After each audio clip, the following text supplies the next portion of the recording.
Bonjour, bonjour à tous, bienvenue pour cette nouvelle édition du Club IMO, le club de l'immobilier. Avec notre invité aujourd'hui, c'est Bruno Delettré. Bonjour. Bonjour. Vous êtes le directeur général du Crédit Foncier, l'un des acteurs majeurs du financement de l'immobilier en France. Avec vous, nous allons faire un tour d'horizon de l'actualité du marché, mais évoquer également la loi Allure. Alors tout d'abord, un marché du logement, notamment dans l'ancien, qui semble résister, mais ne cache-t-il pas de fortes disparités ?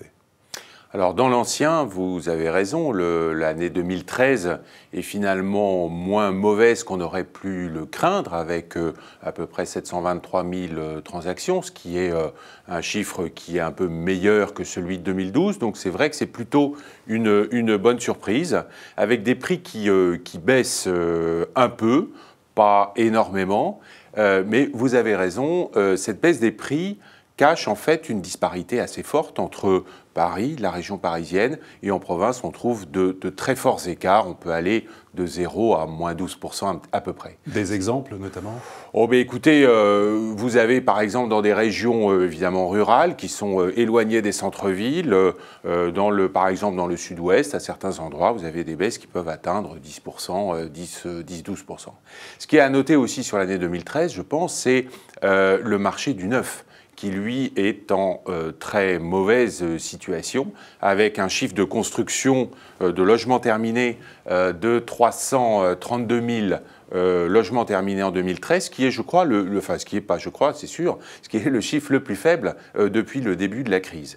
Et c'est notamment significatif dans le domaine de la maison individuelle, où là, avec 108 300 maisons construites, on a une baisse de près de 20% par rapport à 2012. Donc on a vraiment dans le neuf un marché qu'on peut qualifier de très mauvais, voire sinistré pour la maison individuelle. Donc un marché dans l'ancien à plusieurs vitesses, notamment en termes de prix, dans le neuf, des mauvais résultats. En matière de crédit, alors, en matière de crédit, 2013 est une année un peu paradoxale, parce que si on regarde le volume des crédits sur 2013, on a un volume de plus de 130 milliards d'euros, ce qui est plus que ce qu'on anticipait. Mais là aussi, il y a un peu d'effet trompe-l'œil, parce qu'en fait, qu'est-ce qui s'est passé ?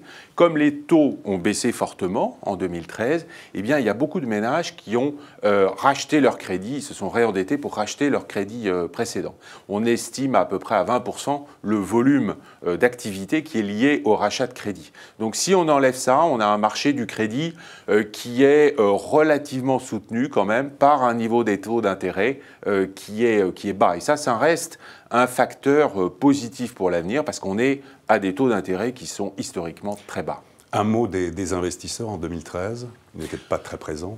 Alors, là aussi, un peu de paradoxe, je dirais, si vous voulez, sur le marché locatif, par exemple, du tertiaire, on a un recul de la demande placée assez forte avec des baisses de loyers. Là, sur le bureau. Là, sur le bureau. Je suis sur le bureau, ouais. Absolument. Oui, je pensais aux investisseurs dans le secteur tertiaire.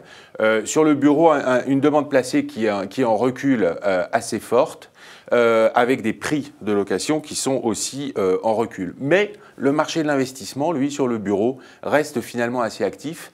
Pourquoi ? Parce qu'il y a un besoin d'investissement qui est très fort, il y a énormément de liquidités, et donc les investisseurs ont besoin d'investir leur argent, et donc ils sont quand même présents sur le marché du bureau. Et dans le résidentiel ? Alors dans le résidentiel, le marché du locatif, lui, c'est-à-dire les gens qui achètent pour louer, alors là, est en baisse significative, hein, notamment, on l'a vu, les fins d'année sont souvent des fins d'année assez actives sur le crédit dans le domaine du locatif. Cette année, ça n'a pas été le cas. Le dispositif du flot, qui n'est pas si mauvais que ça d'un point de vue rendement des investissements, est probablement pénalisé par le plafond des niches fiscales à 10 000 € qui fait que l'appétit des investisseurs est un petit peu moins fort. C'est l'un des facteurs explicatifs d'un marché locatif un peu en recul. Alors, sur les perspectives 2013, comment vont évoluer les marchés du résidentiel, selon vous, en termes de prix, de taux ? En 2014, vous 2014, pardon. Parce que 2013, c'est derrière nous. 2014, écoutez, ça va dépendre d'abord, je pense, assez fortement du niveau des taux d'intérêt. Des taux d'intérêt de marché. Hein. Le contexte macroéconomique ne va pas être forcément très très porteur. Donc le niveau des taux d'intérêt va avoir un rôle absolument central. On peut tout imaginer de ce point de vue-là. On peut imaginer une remontée assez rapide des taux d'intérêt. Si c'est le cas, ça devrait être assez mauvais pour le marché, aussi bien en nombre de transactions que sur les prix des biens immobiliers. Ce n'est pas notre scénario central. Nous, notre scénario central, c'est plutôt une remontée des taux d'intérêt, mais qui devrait être relativement modérée. Si c'est le cas, ce que nous prévoyons pour 2014, c'est un nombre de transactions qui sera à peu près dans le même niveau que 2013, qui finalement, dans l'ancien, qui n'a pas été si mauvais que ça.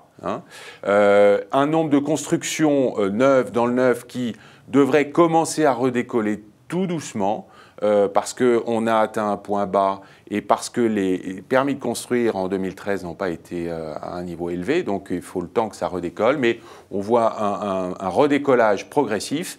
Et sur les prix, nous voyons, nous, une poursuite de l'érosion, pas un effondrement des prix. S'il y avait une augmentation forte des taux d'intérêt, on pourrait avoir un effondrement des prix. Là, ce n'est pas ce qu'on voit. On voit plutôt une poursuite d'une baisse des prix de l'ordre de 2 à 3%, quelque chose comme ça. Au niveau national. Au niveau national, alors là aussi toujours bien sûr des disparités, avec une particularité sur le marché parisien qui est que finalement on ne voit pas les prix baisser vraiment, mais on sent quand même dans le marché une envie de baisse des prix parce que les prix sont à un niveau quand même qui est élevé.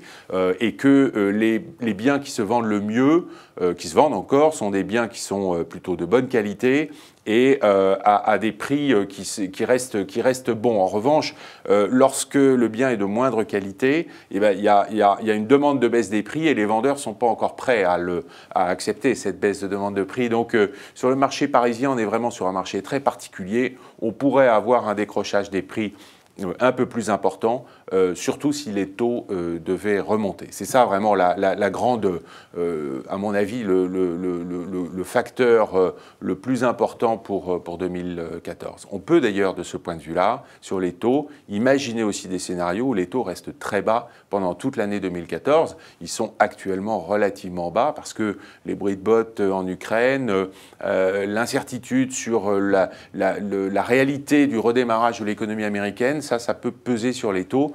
Donc nous, on les voit remonter d'ici la fin de l'année, mais il y a une grosse incertitude de ce côté-là. En matière de prêts, notamment pour les primo-accédants, faut-il réformer le prêt à taux zéro plus dans le neuf?